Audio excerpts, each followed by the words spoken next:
Good evening, everybody, and welcome to the 8 o'clock spot, episode 3 tonight on the Gryd Network's YouTube channel and Twitter handle. I am Bryson Carver, your host. We got a cast of characters, as you can already tell right off the bat.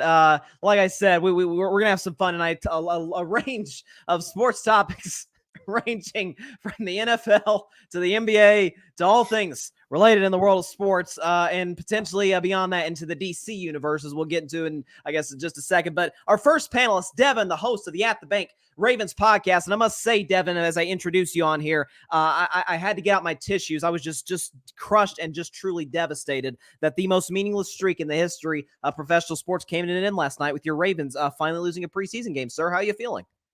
I'm feeling good, and I feel so good that, a Steelers fan had wanted to start off the show by saying that. It lets me know that you're a true hater. I truly appreciate you. I cannot wait to give you hell for the rest of the season now, Bryson. And you still got that dirty socks hat on, man. Take that bloody thing off, man. Take it off. I can't win with this guy. He's an Orioles fan. I'm a Red Sox fan. He's a Ravens fan. I'm a Steelers fan. He's a Lakers fan. I'm a Warriors fan. I can't win with Devin. It's frustrating. Just like I can't win on this show, but I'm going to win today. Oh, well, we'll see. It's gonna be hotly contested. I can tell you that. Joining next is Bruce Wayne, evidently. How are you doing, Barry, the host of the All Even podcast? Is this what is this? You know what? The reason why there's a mask on tonight is because I was robbed last time we were on the show. I had some of the greatest takes you can ever have, and I lost to a complete random guy. I don't like this. I don't like this. So, like I said, I'm the wrench. I don't plan to win. I don't think I'm gonna win, but I need to win. You understand what I'm saying? Get it? That doesn't make an ounce of sense. It makes all the sense. It makes all the sense. I don't. So what are you doing? Are you doing the show under protest? Yes. Oh my goodness. And that's a shot at Alfred that I will not stand for. Shout out to Alfred Parsar Jr. here at the Gryd Network. And our final guest, a special guest, is the co-host of the Pham Perspective Podcast, a good buddy of mine. John Rivera is joining the 8 o'clock spot, wearing a hat of a team that, if I'm not mistaken, just got swept by the Boston Red Sox over the weekend. John, what happened, sir? How you doing? You made that man flip his hat backwards.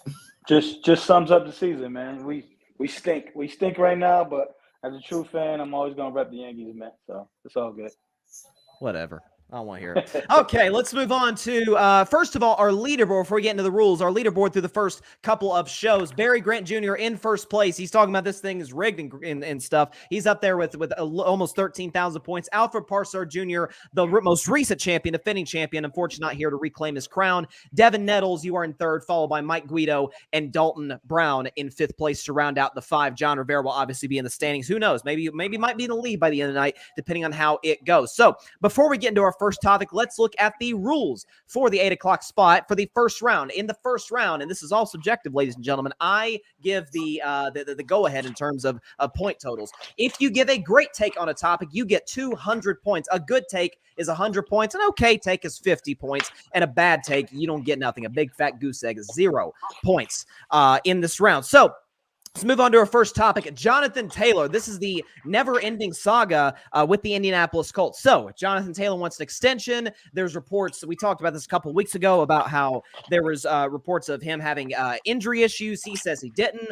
Jim Irsay gives some very questionable comments regarding whether or not the world even matters if Jonathan Taylor or Jim Irsay are even in it. And now you have the Colts, the newest developments. They have given Jonathan Taylor the okay to seek a trade and see what his market looks like, which is a big topic regarding the bigger conversation of running backs getting paid or not. I will start with Devin. Devin, your reaction to this news, and do you think Jonathan Taylor does end up on a contender in the long run, or does he stay in Indianapolis?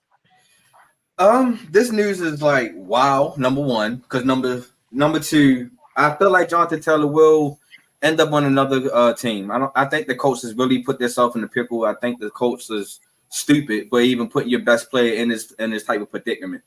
Jonathan Taylor is the premier running back in my eyes. I feel like Jonathan Taylor is a top 5 running back in my eyes, and I feel like you should try to keep your best player on your team because everybody else has left. Andrew Luck has left.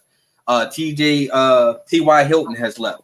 And we really don't know, other than the future quarterback that the Colts have, who's the real star on that team, really. So I think that the Colts really put themselves in a real bind because, like I said, he's a top 10 running back, top 5 running back, in my opinion. And whatever team that gets him is going to be a contender. And I think the Bills should be in that contention to trying to get him. I think if the Bills will go out here and put a nice trade package to get Jonathan Taylor, I think they will put themselves back in contention and not be underneath the Jets, in my opinion.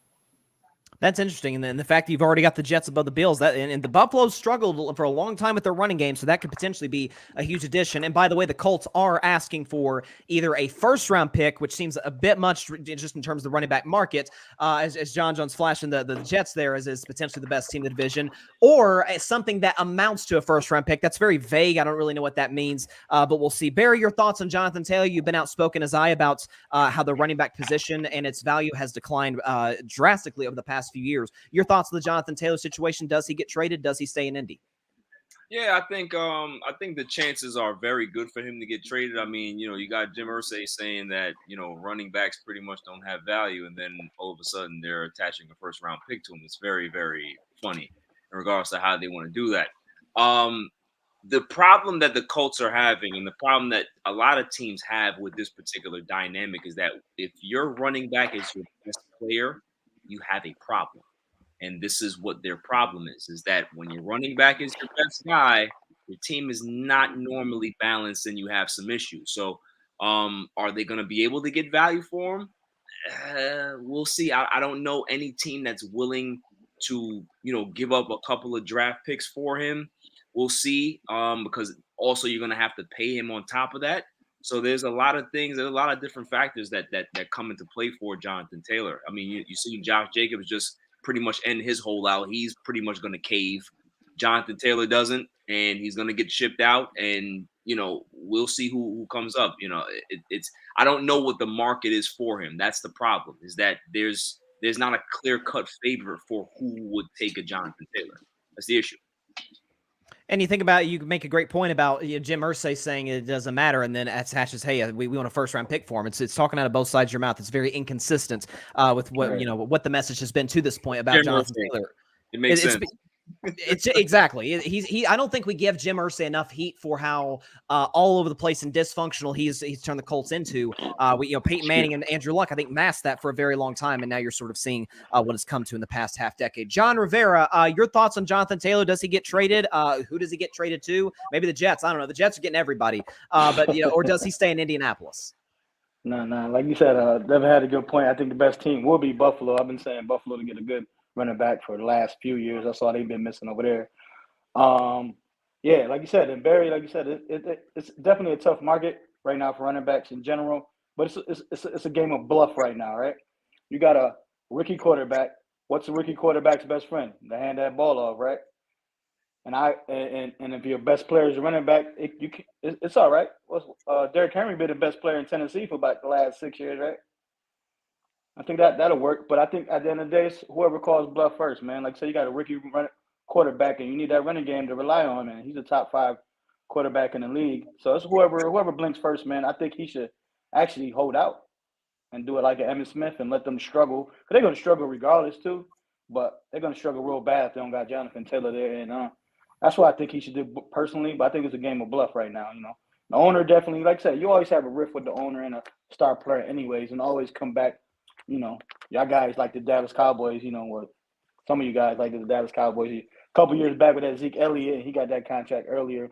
And if you want to compare careers at this point, Jonathan Taylor had a way better career so far, in the first 2 years than Ezekiel Elliott. And, Jerry Jones gave him the bag. So I think at the end of the day, they're not going to get a first-round pick at this moment for the running back. If it was, beginning of the offseason, maybe. But right now, they're not going to get value, so it's whoever call each other bluff. And I think he'll still be on Indy this season. We think all the time about the fact how in these negotiations, how billionaires often have more power, but oftentimes, at least we've seen, you mentioned with the Cowboys, John, and the millionaires have gotten the better end of the deal in the long run. They've, they haven't had to compromise, at least in the long run. The millionaires haven't, and the billionaires have. So before we get to our point totals, let's get to some comments. Everybody's tuning in. We got Max7373 hashtag Team Devin. We got a fan of yours, Devin, in the building, rooting for the host of the Act the Bank podcast. Our guy Parnell, the host of the Commanders Demand podcast here on the Gryd. He says, love to see Taylor in Buffalo or Miami. Maybe Miami because of head coach Mike McDaniels and how he incorporates offense. I damn sure don't want to see him in Dallas just to satisfy Barry. And he says, is Barry wearing a Miami Dolphins colors right now? Are you, Barry? No. Because I was thinking like Boston Celtics, but I know that just goes against you. No. Are you kidding? Barry's bringing out his old Jet stuff. That's interesting. So hopping on the bandwagon now that it's starting to get. Let's not forget where he This started. is not a from. Jet shirt, sir. Okay. Let's not forget where you started from, sir. I'll never go back. Okay. It's probably a smart decision when it's all said and done. Although you chose the Dallas Cowboys, so I'm not sure you got a whole lot better. Right. That's what she said. Yeah, that's what I'm saying. So to Devin, first point. So I thought it was a great take, Devin. I'm going to give you 200 points. You get the max point total for this round. Especially in terms of the negotiations factors between those two. Barry, you say it's rigged. I'm giving you the max, buddy. You had a good take there, especially when it comes to you were talking about the first round pick aspect and again the whole disconnect between Jonathan Taylor and Jim Irsay. I'm going to give you 100, John, because you did make a fair point. I thought you had a good take. You made a fair point regarding there's been players in the past like Derrick Henry who's been the best player on their team as a running back. But again, what has it won them in the long run? That's the thing that I think we're missing. And ultimately, the name of the game in the NFL in any sport is to win a championship and win a Super Bowl. Moving on to the second round, our second round rules, same as the first round rules, it just gets double. It's twice as nice. Great take is 400 points. Good take, 200 points. And okay take is 100 points. And a bad take, you get nothing. Let's move on to our next topic regarding your New York Jets, John. The offensive line has been a bit of a concern in training camp as Aaron Rodgers, who has been happy-go-lucky, Aaron, throughout training camp and throughout the offseason, the one area he hasn't been, and he's been, I guess, cautiously optimistic, is whether or not the Jets can get their offensive line right. And obviously we know, as I've talked about before on my show, Carving It Up, Mondays, Wednesdays, and Fridays on the Gryd, is that offensive lines, they're like air conditioning systems. Like you only notice them when they're not working. And Aaron's had a lot of great offensive lines in Green Bay, but we'll see how it plays out in the long run with the Indianapolis Colts. I'll start with the former Jets fan, Barry Grant Jr., and a big Aaron Rodgers fan in the building. Do you think this comes back to bite the Jets and potentially hurts their Super Bowl chances?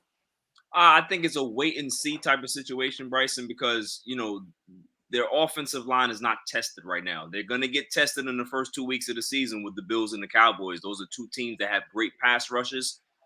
They're going to find out very, very quickly if that offensive line is good enough or if they're going to need to make changes. Jason Peters that came out, I think it was today recently, and said that, hey, listen, if they need help, I'll be able to be ready and ready to go and sign with them if need be. So if that's an option for them, he can definitely do a lot to help those young guys on that offensive line be professional, understand how to, I think he helped Dallas a great deal last year. So he was a good spot starter for them last year. So if that's an option for them, it's open, but it's pretty much a wait and see type of situation. Yeah, and I think for the Jets, it's a question about whether or not they're able to, because Aaron Rodgers has historically throughout his career been a guy who gets the ball out of his hands quick. We talk about the great arm he has. He's never really historically, certainly in the past few years, even his MVP years, been a guy who just bombs away like Brett Favre was, just taking shots down the field constantly. So I think it's a fair point whether or not the offensive line will be as big of a concern as we might think. To John Rivera, you are the Jets fan in the house, the loyal Jets fan in the house, sticking with the guys in green. Do you think this potentially hurts the Jets in the long run to compete for a Super Bowl? Hey, use the words from that bad man. You gotta relax. It's gonna be all right, man. It's the preseason, right? We got a few different new pieces in there, to work with. New system. It's new everything, like literally new everything. You gotta learn this stuff, you know what I mean? So, 2 preseason games in, I think we'll be all right. You just alluded to that Aaron gets the ball out of his hand fast. We got 2 prominent runners by South and Dalvin Cook. Like, you can hand the ball off. That can cover up some of your, offensive woes. And like I said, just like Aaron Rodgers said, just relax, man. It's early, and we'll get it together, man. Like I said, it's new everything. So, everything ain't going to click, in the first couple games. So, we'll see, though. But, yeah, we'll be all right. We're going to be all right. We're going to be all right. That's interesting. You sound like Bob Marley. Every little thing. I don't want to get YouTube. I don't want to do it. Bro. Don't do it. Yeah, I know they're going to take this show off of YouTube if I do that. Moving on to it's a good point though, John. Moving on to Devin as a team. Like, listen, I may be a Steelers fan, but I can give props where it's due. The Ravens have been a team that have had a great offensive line over the last few years, especially with Lamar. So you would know a thing or two about that. Do you think this hurts the Jets? Do you think this, whether it costs them division, maybe costs them a playoff game in the future? We know Aaron Rodgers' playoff struggles in the past. Do you think this hurts them when it comes to them contending for a Super Bowl? A little bit, but I'm gonna go here on a limb and say that, like what John said, that Aaron Rodgers didn't get the ball in his hand quick. So that's one thing that the Jets really got in the plus factor for them, that Aaron Rodgers only hold the ball maybe 0.5 seconds, at a time. So that's a good thing. And most offensive lines break down at the 3 seconds. So he got that curve and hit him. He also got Dalvin Cook. Also be back there with him. Dalvin Cook is a home run hitter running back that, if he can catch the ball up the screen and he gets a wide open field, Dalvin Cook can take it home. So I feel like the Jets can escape some games. Like their offensive line won't show up as much. But like Barry said, those first 2 weeks is going to be a test. And if they can get a test early in the beginning of the season, they can adjust throughout the rest of the season. So long as the Jets don't be like the Miami Dolphins, start off hot in the beginning of the season, and then once you get to December and January, once the weather starts changing, it gets a little cold, offensive line gets a little bit worn down, then I think that's where we'll start seeing the woes of the Jets offensive line.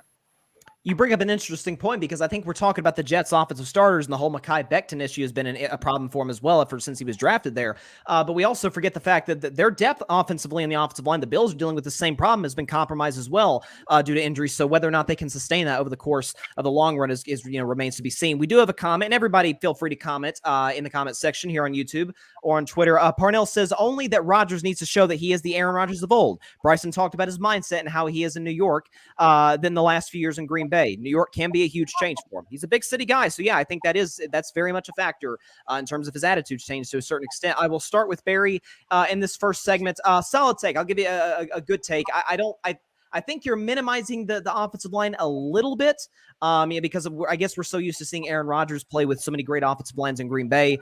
They might have had an issue putting together, good skill position players, skill position units, but in terms of the offensive line, that was never a problem. To John Rivera, minimizing the offensive line. You did a little bit. Last year. Oh, you're going back and forth. Take some points away. I know. I'm thinking about it. I'm thinking about it. Solid take, John. I'm going to give you a good take on that one as well. You weren't minimizing it quite as much as Barry, but you make interesting points on whether or not the connection between Rodgers and the offensive line is going to be something to see in the long run. Devin Nettles is in first place as we go into the final group round. I thought he had a great take because you mentioning about how this is going to be in terms of their depth is going to be a question as well for the Jets when it's all said and done. So I think it's an interesting question to ask.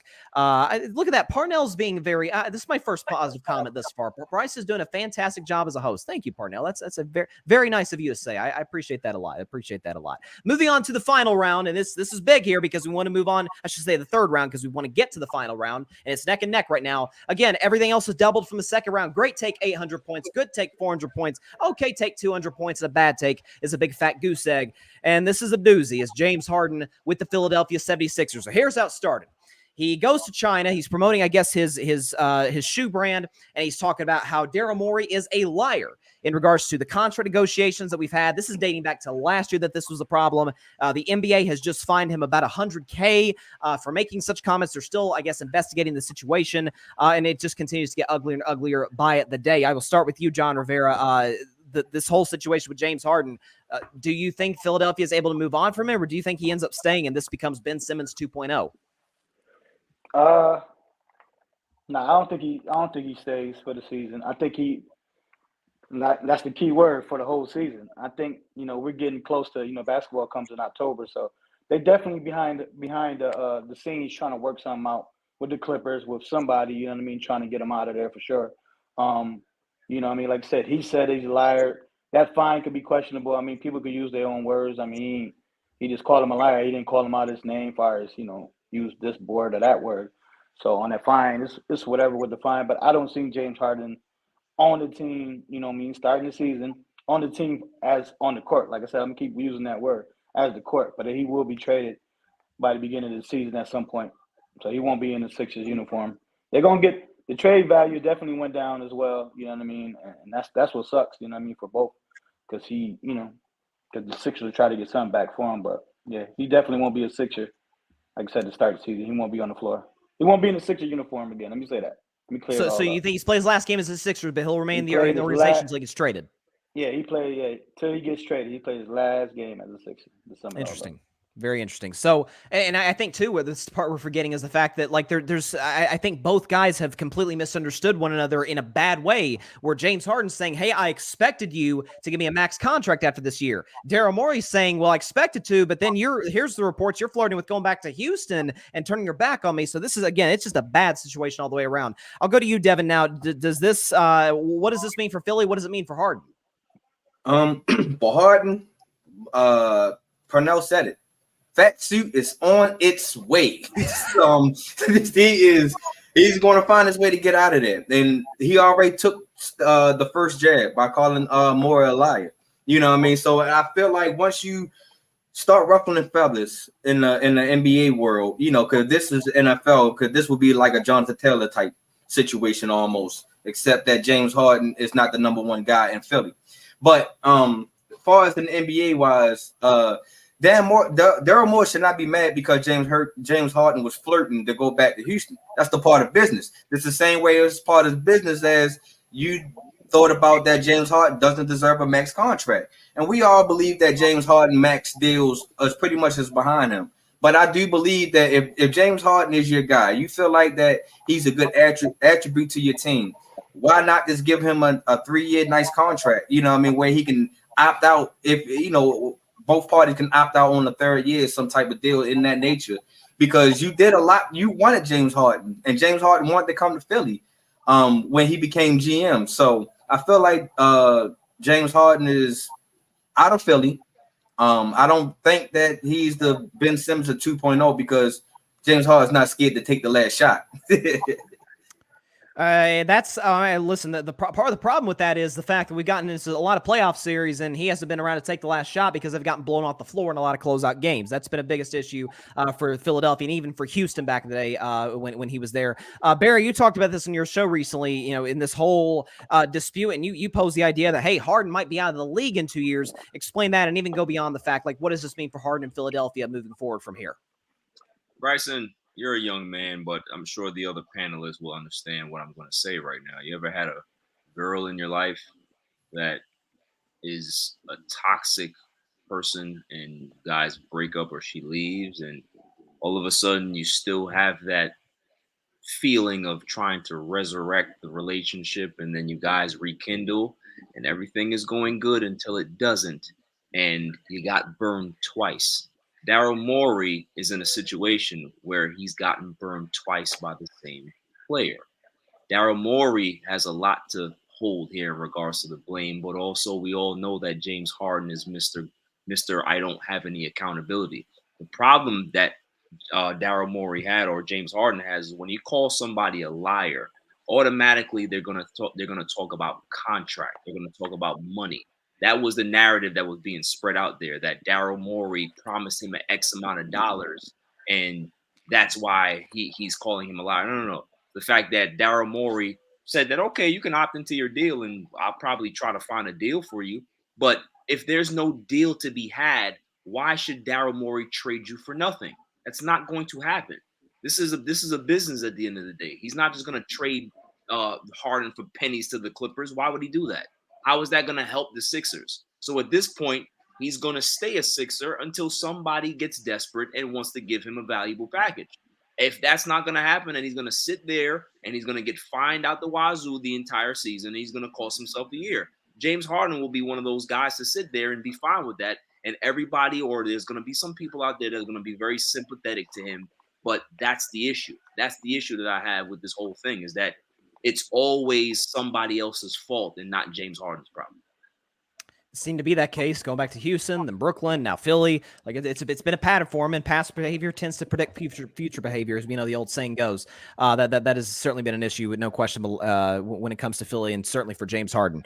Like you mentioned, Devin Parnell in the comments, fat suit and trade part 3 for James Harden. Here we come, and he says, did Philly win the Ben Simmons trade for James Harden? Parnell, audience, I don't think anybody won that. Ben Simmons can't play a game in Brooklyn. James Harden now wants out of Philadelphia and has had 2 disasters at the end of the season, back-to-back years, which is, as we all know, has kind of become his brand. Going back to his days in Houston, that's been a big issue. What's that, John? I don't think he gets fined. I don't think he gets fined for missing games. I think they come to a type of agreement where he just sits till they find a trade partner. And that's why I said he won't put a Sixers jersey on anymore. And this will be the last season or 2 for Embiid. Yeah, that's a bigger story. I talked about yesterday on my show. I think that's something that we're not giving enough enough attention to. And no question about it. Go to John first to give you 700 points in total for the game. He meets some solid points regarding James Harden, he may technically be a Sixer, he just may not necessarily play with the Sixers. That could be an issue, when we get to the season, like you mentioned, in October and moving forward, especially depending on whether or not Philly struggles to start the season, and whether that relationship is mended. I can't see that happening. Moving to Devin, you got to 1,000 points there, Devin. I think you made some really good points, especially when you were talking about how the relationship and the back and forth and things of that nature. And Barry Grant Jr., you're in first place, my man. You're going to the final round with Devin with 1,200 points. Your analogy regarding significant others was one I love. I'm always a sucker for analogies, so you can always get me with that. So it fit. It does. I'm with you. So before we move on to the final round, Mr. John Rivera, I'm sorry to say that's you have to dip out. It didn't look like for you, my man. Hey man, like I said, it sums up the season as a Yankee fan. You know what I mean? Love it. We're not gonna win. We're not gonna win every game. You know what I mean? Even though we gave it our best. You don't get points for giving your best. Good days ahead. You got good days ahead, John. The Jets are gonna have a good season, man. Exactly. I know. Exactly, for sure. Appreciate you stopping by, John. All right, man. Yeah, guys. Thanks. Yes, sir. John Rivera, one of the best of the business, Pham Perspective Podcast. Check it out. Okay, so we move on to the final round, a rematch of the first 8 o'clock spot game. It's Devin Nettles. It's Barry Grant Jr. Devin looking for his first single game title, and Barry looking for 2 out of the first 3 to start this brand new game show. And I have a feeling this is going to be a fun one because we got 2 Lakers fans, and I'm a Warriors fan. So I'm going to be very, very interested to see your takes on this particular subject. It's already rigged, man. It's already rigged. Somebody's got to win. Somebody's got to win, right? Let's see what happens.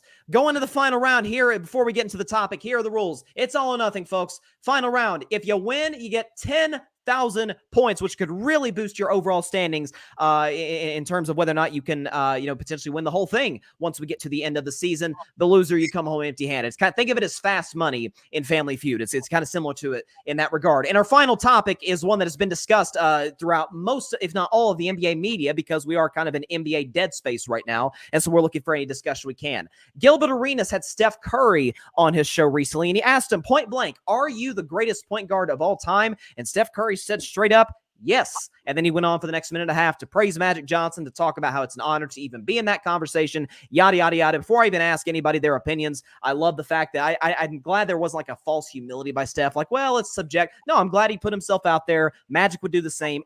Most great players would do the same. So I appreciate that from Mr. Curry. But I'll start here with Devin in this final round, looking for his first title. Point blank. Who's the greatest point guard of all time, Steph Curry or Magic Johnson? And is it a legitimate debate? It's a legitimate debate. You know what I mean? I'm most definitely going to put there's no disrespect to Magic Johnson or Steph Curry. I feel like both of them has changed the game. They both had elevated the position. But I might have to ride with Steph. I feel like Steph, because Steph can get 2 faults of being the greatest point guard. He can get one because he was the guy that elevated the game and changed the game in a bad way. Because now people is coming down on fast break, shooting threes. Everybody wants to be like Steph when it comes to that regard. Also, Steph, also became he's the guy that came out the mud, in my opinion. He was the guy that really didn't go to a high level college. He went to Davidson. Nobody really slept on a lot of people slept on him. So when he did get into the pros, he had a lot of injuries that slowed him down in the beginning. a lot of people didn't feel like Steph Curry was even going to make it this far in his career. They thought that he was too fragile, was too small, and he just wasn't that guy. Steph just came and elevated each year and got better and better. He checked off every box that everybody had questions about him, whether he should have been Finals MVP when KD was there, whether is he even in the conversation with Magic Johnson. And it is crazy that he's not even in the same comparison as Magic Johnson as a style of point guard, because we all thought that, well, how come the point guard, Chris Paul, is not in this conversation? So for Steph to actually blew out Chris Paul in this conversation and to be mentioned with Magic Johnson, I think that, it deserves a nod, but I give to Steph because you can give the Steph good bad by when it comes to him changing the point guard position. That's interesting. And something I talked about that I think big thing that people are missing, and I talked about this yesterday on my show, is the fact that we talk about, hey, is Steph, you really a pure point, like you mentioned, like a Chris Paul or John Stockton or somebody. People forget Magic Johnson was primarily a point guard, but he played shooting guard a lot of the first part of his career in LA with the Lakers. When he was there with a prime Kareem Abdul-Jabbar, he played a little bit of power forward from time to time. So he was a very versatile player. Again, I always talk about in the whole GOAT debate, we talk about Jordan and LeBron. The closest thing to Jordan is Kobe. The closest thing to LeBron is Magic Johnson. So stylistically, those are the closest two things we've seen. And as far as Steph, with the possible exception of Mahmoud Abdul-Rauf, we really haven't seen anything close to him in terms of a playing style. So it's a very interesting conversation to have from a stylistic standpoint. I'll go to you, Barry. Who do you think is the greatest point guard ever? And do you think it is a legitimate debate? I don't think it's a legitimate debate. And that's no disrespect to Steph Curry. I think what did people want Steph Curry to say when he was asked the question? Every player is always going to say that they're the best because that's how you view yourself. That's how you're going to be able to elevate yourself when you're playing basketball, when you're playing any type of sport. You need to know that you are the best. Even if you're not, you got to feel that way. So the reason why I say it's not a legit debate, and it's not any shade to Steph, right? You have people say that Jordan is the best player of all time. Second, that's no shade to anybody else. It's the fact that he's just the greatest. The thing is with Magic Johnson, if we're going to make the case for Magic, and I'm making the case for Magic, is that he literally saved basketball. He saved the NBA. If it wasn't for Magic Johnson and Larry Bird and that rivalry of Celtics, Lakers in the 80s, there would be no Steph Curry right now. So for that reason, this is why I can respect Steph. He's definitely in somewhere in my top 5 in regards to point guards of all time. If you want to put him second, if people want to put him wherever you want to put him, that's fine. But for me, all the intangibles and everything that came with Magic Johnson, the number 1 overall pick, and living up to the expectations, having the Lakers win the championship in his rookie season, those things matter. He won championships in literally 3 decades, right? Like 79, 80, if you want to call that, 80s, the early 90s.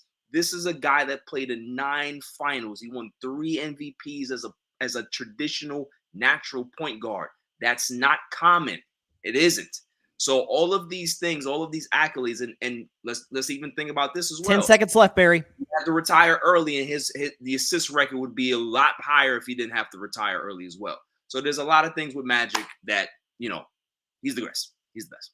That's interesting too, and I talked about that yesterday about how we talk about they changed the game, but from an off-court standpoint, from a business standpoint, yeah, you're exactly right. Magic and Bird, the finals were on tape delay in the 70s. The NBA was irrelevant in the 70s, and Magic Johnson, that rivalry, Celtics, Lakers, Magic, Bird, certainly brought it back in that regard. Both of you, while you had different answers, I thought made incredible points. Even though I actually agree with Barry in terms of Magic being the best, I do think it's a lot. I do agree with Devin in the sense I think it's a lot closer than people give it credit for because again, Steph literally changed how a sport is played.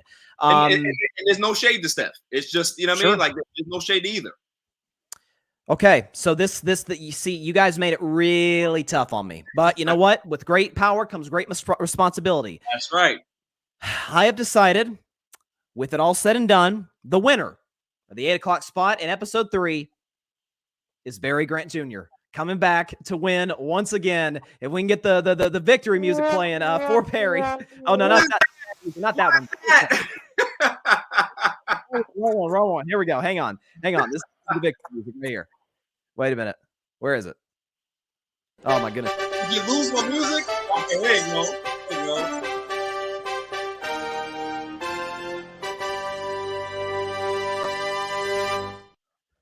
Your thoughts, Barrington? You know, I felt horrible for 2 weeks, right? Because, Alfred won and then we were off last week. And I'm just like, I had to sit on that loss for 2 weeks. I'm like, you know what? I got to come back strong. I got to come back. I got to make sure people realize that the wrench is here and I aim to win every time, although I don't care. So Stop it. But You're tripping. That's crazy. Right? But Devin, I appreciate you, man. You brought the heat today. You are a great competitor. We've had some nice debates here on the 8 o'clock spot. You're the man, but you came up just a bit short today. That's all. I feel like the character was you just a little bit, gotta be a little bit more quicker. Well, it was cool though, it's all right. I'm gonna get my shine one day, and when I get my shine, best believe I will shine. It's a long season. That's long season. I respect that. Before we get out of here, get to some comments because we got a lot of people in here discussing things. Let's see. Parnell says Bryson probably voting Steph because he loves Steph and Golden State. Listen, I'm still objective. I love Steph. I think he can pass Magic, but today I have to go with the great Magic Johnson as the greatest point guard ever until proven otherwise. That could change in 2 years with a couple more titles. Exactly. It could be a big time discussion. The Cowboys camp in the comments. Winner, chicken dinner for Barry Grant Jr. For the second time in 3 weeks. P Fury, Queens stand up. Some shout out to the great city, great borough of Queens, New York. And again, Max says, here we go with the hate again. LOL. Still team Devin. I know, OG, man. They won't let me shine, but I'm gonna get there one day, OG. I swear. OG, come on, man. Don't do that to me. Last thing before we get out of here, and I appreciate you too, and appreciate John, both all three of you are incredible competitors today. Let's look at our leaderboard before we go into next week's show. So Barry Grant Jr., a sizable lead in first place with 2 championships. He's got over 24,000 points. Alfred Parso Jr. did not compete this week, but still maintaining that second place spot at 11,000 points. Devin Nettles 4,700. Mike Guido 1,700. Dalton Brown with 970, and John Rivera with 700 points. We appreciate him coming on the show today as well. No question about it. Last thoughts. I'll go to Devin, then we'll go to Barry before we get out of here. Your thoughts, Devin, and your outlook on next week. First of all, I'm disappointed in y'all too. Y'all should have go ahead and crown me. I tried to get on your side when I got on Steph's side. I should have went. I saw right through that, Devin. Man. I tried the brown nose a little bit to try to get me a little bit of brownie points, but it ain't work out this week. But like I said, man, I appreciate y'all guys always, man, and always check out MTMO and At the Bank, man, always, because y'all can always find us on the Gryd Network. Find me on YouTube. You can find me on all social media platforms.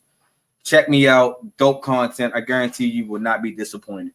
Absolutely. That I agree with 100%. But you weren't going to – the Steph thing, I felt like I was a little bit just trying to get on my side. I could see through it just a little bit. We don't do BS on the 8 o'clock spot, okay? We don't do that. Now y'all want to change the rules. Now y'all want to we didn't change the rules. No. We didn't do that.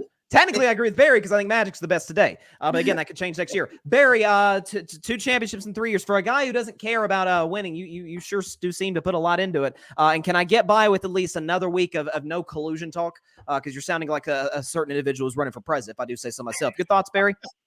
You passed. Listen, I put the mandate out there before the show. You did. Listen, you moderate well every week. Sometimes I'll be in my feelings, all right? No, that doesn't mean that you don't do a good job. That's all it is. All right? I still will never forgive you for giving Alfred a win over me. I'll never live that down. Never live that down. But yeah, go ahead. No, go ahead. I was just going to mention the fact that we're going to have to make that rematch between you and Alfred happen again. Oh yeah, it's definitely going down. But the last thing I'll say before we get out of here is that I refuse to spend any money to watch those New York Mets. I refuse to buy any paraphernalia, any merchandise. I am not going to support garbage. I can support garbage at home. I am not wasting any time or any money to support those Mets until 2024 or possibly 2025. They need to get their act together, get some pitching in that farm system, and call up Mauricio already. I'm sick of it. This team sucks. Call him up already. He's 2020 for 2 straight years in the minors. Why is he down there? I'm done. The Mets are going to be in that position for a very long time, Bear. I hate to be the bearer of bad tidings. And again, I appreciate everybody in the comments section. Great platform, gents. Enjoyed the show. Thanks to everybody who tuned in, who chimed in the comments section. Be sure to share this show. We hope to be back next Tuesday at 8 Eastern, 5 Pacific time, the 8 o'clock spot, live here on the Gryd Network's YouTube channel and on Twitter, X, whatever the flip it's called these days. Check out the All Even podcast on the Gryd Network. Check out My Thoughts, My Opinion, and the At the Bank podcast here on the Gryd as well. My show, Carving It Up Live, and of course, while he may not be necessarily on the network yet, John Rivera, the Pham Perspective Podcast. Check out their show as well. Really appreciate him coming on and competing today. Fellas, great stuff as always. Hope to be back next week. But until then, this is Bryson Carver from the 8 o'clock spot signing off. Big trust, Bryce. See, no, we don't do that. Stop it. Stop it right now.